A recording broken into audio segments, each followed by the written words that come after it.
Hello friends, Masha એજ્યુઅર ચેનલમાં આપનું સ્વાગત છે. શું આપણે ક્યારેય વિચાર્યું છે કે આપણી ગુજરાતી લિપિ કેટલી તાર્કિક અને વ્યવસ્થિત છે? આજે આપણે એક એવું રહસ્ય ખોલવા જઈ રહ્યા છીએ જે જાણ્યા પછી ગુજરાતી શબ્દકોશ આપણા માટે એક ખુલ્લી કિતાબ જેવો બની જશે. તો ચાલો આ સફર શરૂ કરીએ. આપણામાંથી ઘણા લોકો સાથે આવું થયું હશે, ખરું ને?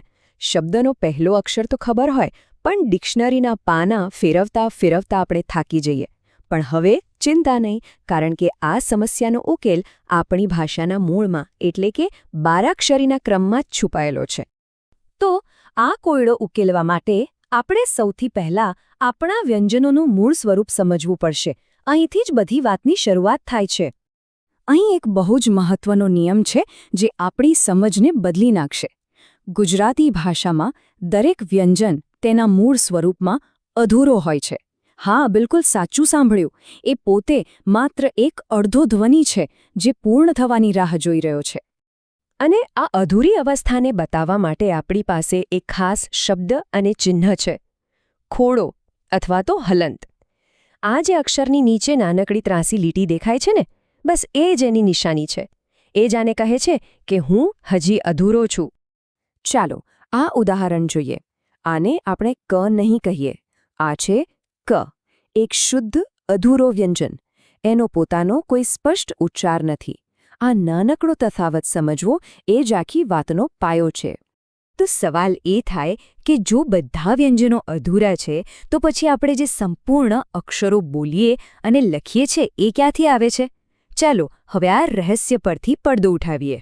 બસ આ એક જ સવાલના જવાબમાં આપણી ગુજરાતી લિપિનો આખો સાર છુપાયેલો છે.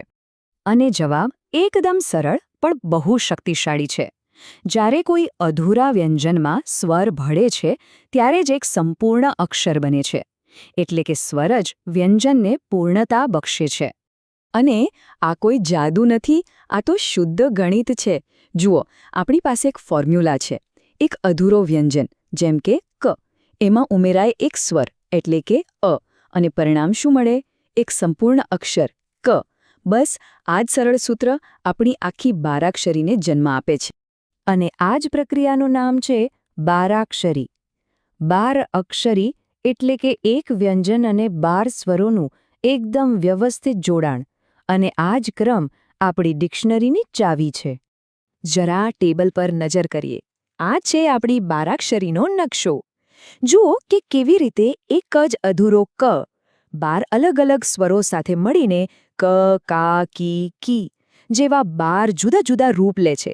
આ ક્રમ એકદમ પાક્કો છે અને આપણો શબ્દકોશ બરાબર આ જ નિયમને અનુસરે છે. ચાલો હવે આ ક્રમને આપણે સાથે બોલીએ, જેથી એ હંમેશા માટે યાદ રહી જાય. શરૂઆત કરીએ મૂળ અક્ષરથી. ક ને કાઈને ક. પછી આવે આ સ્વર, તો એનાથી બને ક ને કાનો કા. હવે ઈ અને ઈનો વારો છે. ક ને રસ્વ ઈ કી અને ક ને દીર્ઘ ઈ કી. બસ એ જ રીતે ઉ અને ઉ માટે.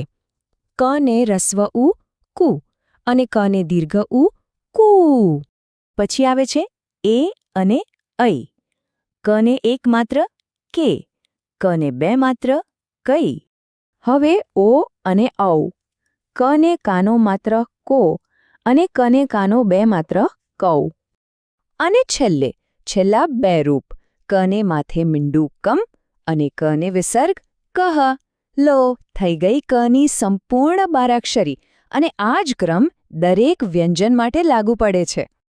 તો આ બધી ભાષાની વાતોનો રોજિંદા જીવનમાં શું ઉપયોગ છે? ચાલો હવે એ જોઈએ કે આ જ્ઞાન શબ્દકોશ વાપરવામાં કેવી રીતે ચાવીરૂપ ભૂમિકા ભજવે છે. આ એક વાક્ય આખા વિષયનું સાર કહી દે છે. બારાક્ષરીનો ક્રમ જાણવો એ કોઈ વધારાનું જ્ઞાન નથી, એ તો એકદમ જરૂરી છે. જો આપણને કક્કાનો ક્રમ ખબર હોય પણ બારાક્ષરીનો નહીં, તો આપણે હજી પણ શબ્દકોશમાં અટવાઈ શકીએ છીએ. આ બંને ક્રમ વચ્ચેનો તફાવત બહુ સરસ રીતે સમજી શકાય છે. કક્કાનો ક્રમ છે ને, એને મોટી ગલીઓનું નામ સમજો. એ આપણને કહે છે કે કવાળી ગલી પછી ખવાળી ગલી આવશે. તો પછી બારાક્ષરી શું છે? એ ગલીમાં આવેલા મકાનનો નંબર છે. એ આપણને કહે છે કે ક નંબરના મકાન પછી કા આવશે અને કા પછી કી. જોયું?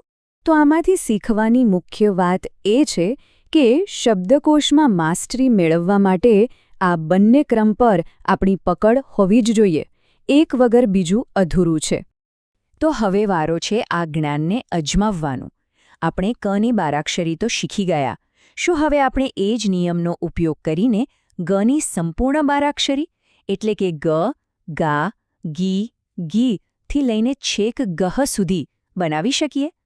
આ જ્ઞાનને પાક્કું કરવાનો આનાથી સારો બીજો કોઈ રસ્તો નથી.